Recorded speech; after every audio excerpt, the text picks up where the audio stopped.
Early nugget potatoes? Early nuggets, the warbas. You'll see, we'll start digging into these ones here in a minute. But right now, you can kind of see the effect of the flame weeder here. So as we've cropped out, so when we go through an early nugget field, we actually work it. You take out every second plant to start with. That allows you to get the any weeds that are in the field out to start with. It also allows you to plant them tighter. You get a higher dollar value for the really tiny potatoes in the beginning, and then you can kind of rehill in the other plants as you're hand digging those ones, and then you end up with way more potato per whatever area. Then I start on one side and we'll move across. So the longest thing to germinate is the parsnips. So they always take about 2 weeks to come up, which is good because you can flame them twice. So you'll see they're just starting to come up here. Oh, you're on the bed, Howard. Sorry, I moved over quickly. Oh, I see them too. Yeah. So again, parsnips can tend to be a little bit of a pain. Like if you looked up, if you spent, so here they are right here. They're just starting to come up right in behind here. Right? That's not a parsnip. These guys are parsnips coming up, and because of the dry, I see 1, 2, 3. Usually June, they're all coming in. You see right down here. Yeah, right? I see them. Usually June is when you want to plant them because you always have a little bit of natural moisture. This year you don't. So, but if you look down the rows, just take a look, you see the difference the flame weeders made. So there's the weed pressure that we'd be facing if you didn't flame weed, and there's the weed pressure that you're facing because of flame weeding. Nice, right? Nice, big difference. Yeah, and then the next thing you come in is you'll come in and slide in with the cob. As soon as you can see these guys a little bit better, then we'll come in and we'll get rid of all the weeds except for about that close. And then at some point there's a bit of hand weeding. But the thing I always find with parsnips and leeks and things is even if you don't quite get to it, you can always just take the mower to the patch. Once certain types of weeds that only grow in the summer come, mow them all, and then that kills those weeds. And then the rest of winter those things are growing and they don't mind, right? So different plants can be manipulated in different ways. So you'll see over here as you jump over the road. Yep. Right? Hey. So these guys are just starting to come up now. So these are just on the 2 outside beds. So you can see these leeks are just coming up. They haven't even unhooked themselves yet. They're just popping out today. Nice. Right? So you see them coming up here. Yes, I certainly do. They're all coming there. So again, I burned these the other day. Yeah. So now they'll come in as they do. And so we're working our way across this field as we get to harvest. This row of sunflowers is planted again for later as the blackberries will finish blooming, right? Then there tends to be a bit of a lull in food for bees, right? Bees. So then all of a sudden we have sunflower blocks tucked in all over the place. So this is the first one. So then that gives you more bee food. People walking in the park, they get to see it, makes their day better, you know. I can hear them in the park. The trail goes right there. So as people are walking along, they'll see this beautiful line of sunflowers, and hopefully that just makes it nice. It's nice that you're next to a park. That's pretty fabulous. So, well, here we go. We're gonna go get some potatoes, and I don't think you have this planted yet, do you? Do you? That I just took out on Saturday, so there's potatoes there. Oh, look at this. So these potatoes are the ones that had the charcoal. You'll start to see the biochar inside of here as we harvest. What a wonderful life you have. Look at that. Whoa, whoa, whoa. Bring that back, bring that back. That's biochar right there. Yep.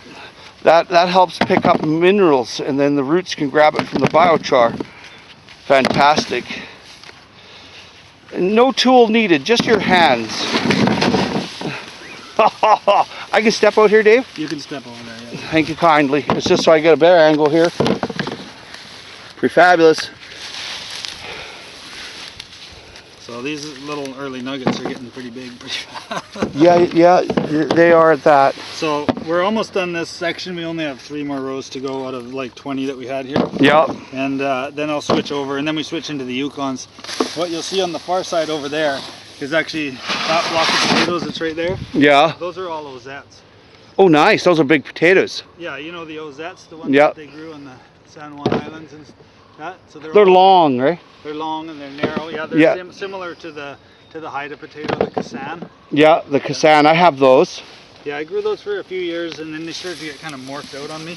Oh, did they? So somebody gave me 2 pounds of those Ozettes a few years ago, and this year I think I've got right there's 4 of those 250-foot beds, and there's 2 more down the field.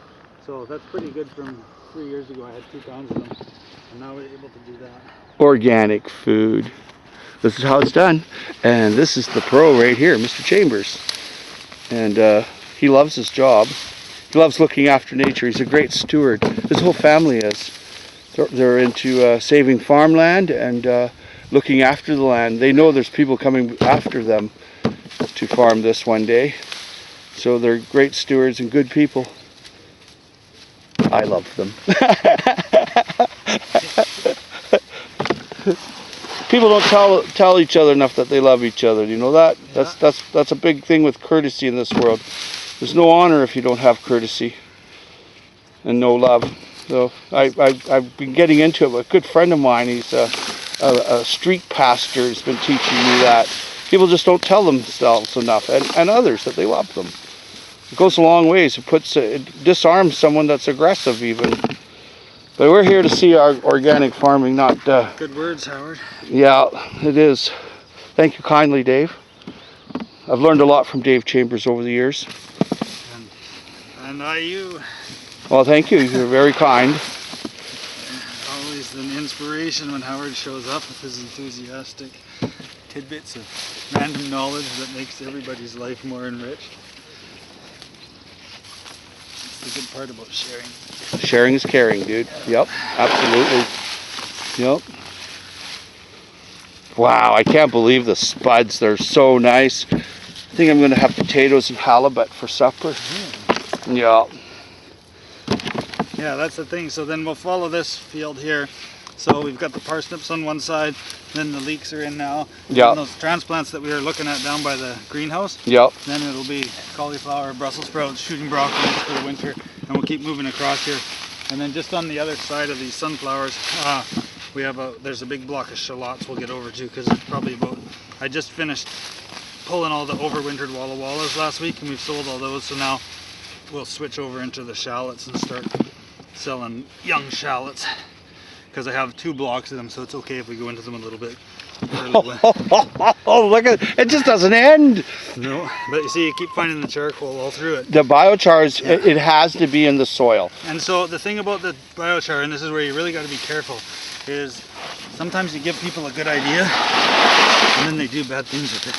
Like burning rotten pallets and things like that that have contaminated things in them, because you have to remember that once you incinerate something, is that the chemicals and things that are in things don't dissipate. So what we do, that's right. Natalie's theory was always about how the forest interacts with the farm and the fields, and as her restoration projects, you know, grew and flourished, right, the more and more residual biomass you tend to have, like just even cleaning up fence lines and things like that. So we use like the broom, stuff that blows down that you can't burn in your fireplace, right? If you take fir boughs that come off in the winter, you know, anything over that big we'll take in the house and we'll burn it in the house. Everything smaller than that, we just cut it into bite-sized pieces, and once a week on burn day, because again, you got to be respectful of these things because you live in an urban environment now with that, as we make the charcoal. I usually make it at nighttime. That's a funny looking duck. Is that, so then you're utilizing what you have, because the thing is, often you give a human an idea and they just go and mow down the whole world to make it come to fruition, and then all of a sudden it's like, oh, where did it all go? But you can have as you increase the vertical canopy of your farm and the surroundings of your farm, or your piece of land or whatever it is, that's enhancing bird life and insect life all over, and animal life. And at the same time, you're creating more and more biomass. So it goes full circle, and if you can take that excess biomass when it dies out and falls down, and you can turn that into fertilizers and then redistribute them into your field, you're closing the loop a little bit more. Nice. Right? And that's the same as why we use the leaf mulch. And this goes back to the earlier statements I was making about some things work for somebody's system and not for other people's system. And one of the things about, somebody had an underground meal. A vole, maybe. Yeah. One of the beautiful things about the coast here is that you have the Gary oak trees, which the First Nations used as part of their food system for thousands of years. And those Gary oak trees are the basis of what we have as our add-on fertility. So we use that instead of starting seedlings in a peat mix, right, which is contributing to the destruction of a peat bog somewhere. All those big bags of exactly, don't buy those. Yeah, is just doing that. Whereas if you use the composted leaf mulch, what you're actually doing is contributing to the preservation of those beautiful trees, because you're utilizing what grows around us. And if you keep those trees alive and you keep those trees growing big and you protect them, then there's more and more soil to be recreated for growing on pieces of land. Nice. And you're keeping your living environment better.